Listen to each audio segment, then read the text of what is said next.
بسم اللہ الرحمن الرحیم۔ السلام علیکم ورحمۃ اللہ وبرکاتہ۔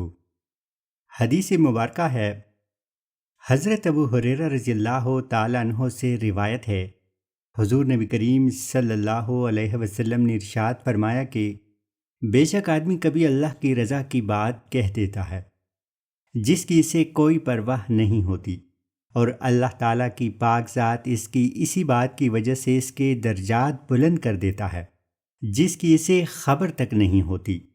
اور آدمی کبھی ایسی بات کہہ دیتا ہے جو اللہ کی ناراضگی کا سبب بن جاتی ہے، اور وہ اس بات کی پرواہ نہیں کرتا تو وہ اسی کے سبب جہنم میں جا گرتا ہے۔ حدیث کا مفہوم۔ یہ حدیث مبارکہ ہمیں زبان کے استعمال کی اہمیت سکھاتی ہے۔ انسان روزمرہ کی زندگی میں کچھ ایسی باتیں کہہ دیتا ہے جس کا اثر وہ نہیں سمجھتا، مگر ان باتوں کی اصل حقیقت اللہ تعالیٰ کے نزدیک بہت بڑی ہوتی ہے۔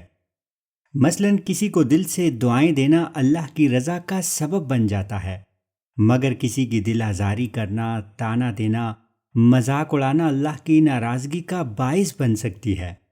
نبی کریم صلی اللہ علیہ وسلم ہمیں منتبہ فرما رہے ہیں کہ اپنی زبان کی حفاظت کریں، کیونکہ یہ جنت یا جہنم کا فیصلہ کر سکتی ہے۔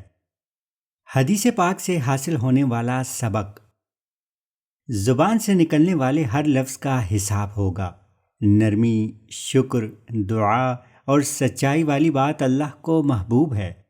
مذاق، طعنہ، جھوٹ یا بد دعا اللہ کی ناراضگی کا باعث بن سکتی ہے۔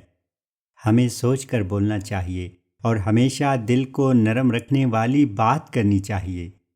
معزز سامعین، ویڈیو دیکھیں، سیکھیں اور شیئر کریں تاکہ سب کو فائدہ ہو۔